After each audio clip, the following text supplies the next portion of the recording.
naman po tayo at magbabaka sakali na kung anong meron dito sa ilalim ng dagat. Lahat ng makikita po natin, hulihin na natin. Napakaliwanag po ng buwan ngayon mga ka-divers. Mga 3 araw na lang po, ay 3 gabi, bilog na ang buwan. Ang palagay ko nito, napakailap ng isda sa ilalim. Oras po natin mga ka-divers, alas 5. Tamang para pahinga at tamang pagkakain para busog agad. Yung mga ka-divers, abang na lang po at magsisimula na tayo mamaya alas 7. Ayan, andito na naman tayo. Maghahanap tayo ng ating papanain. Ano ping agad na nasumpungan natin? Ayan, tinamaan natin. Kala ko tuloy-tuloy na yung pag-alis niya, butit bumalik sa putas, kaya natin napana ng maayos. Hanapin natin yung kasama ng kanoping nito mga ka-divers. May kasama ito. Oh, sabi ko na may kasama. Ayan pa, busog na busog. Huli ka. Ayan.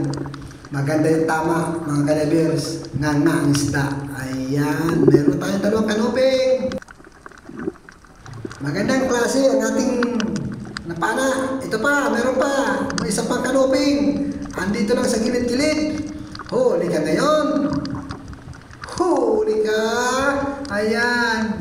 Hindi natin nakitig mga ka-divers. Ayan, nagpupumiglas na baka daw siya makawala. At dito pa, baka meron pa dito sa unahan. Ito, meron. Kagaya nung pinala natin kanina, yung bato, yung barawang. Huli ka din. Ayan. Ito lang mga ka-divers, nakitig natin ang isang kanuping. Ayan. Magandang tama para sa kanya. Maganda at sunod-sunod ang ating natatagpuan na kanuping. At ito pa, meron pa. Ayan. Ang ganda na naman ang posisyon mo.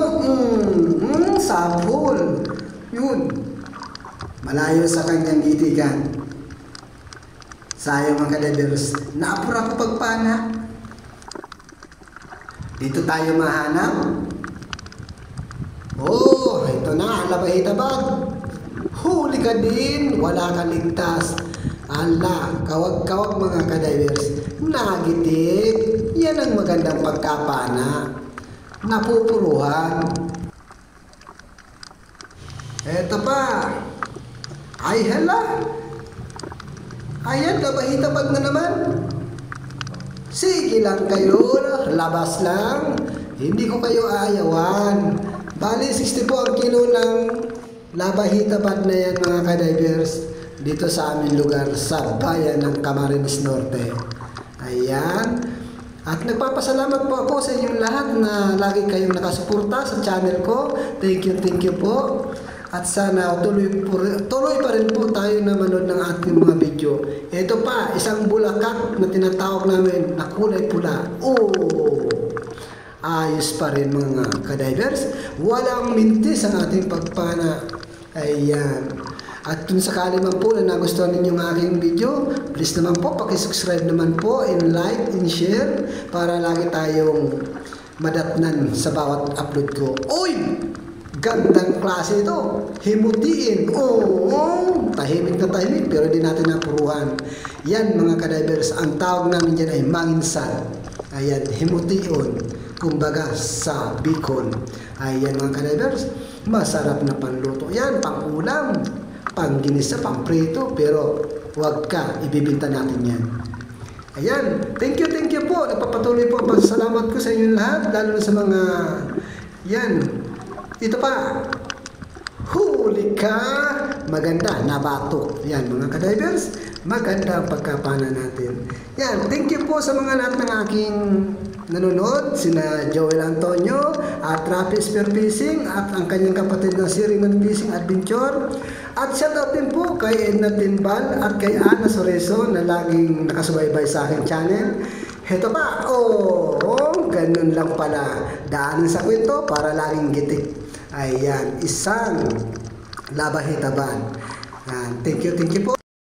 Napaagap ang ating pag-ahon mga kadivers, gawa ng nalula yung aking kasamahan, yung nasa ibabaw ng bangka na nakabantay.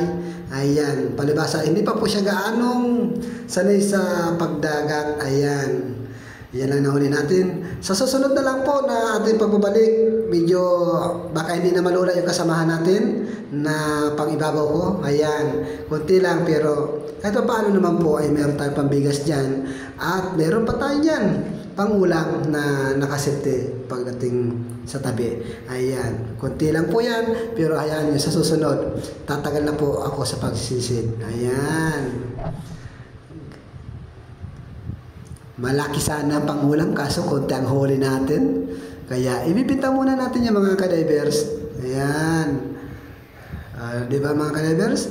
Thank you po, salamat po sa inyo lahat na patuloy na sumusuporta sa akin. Salamat po.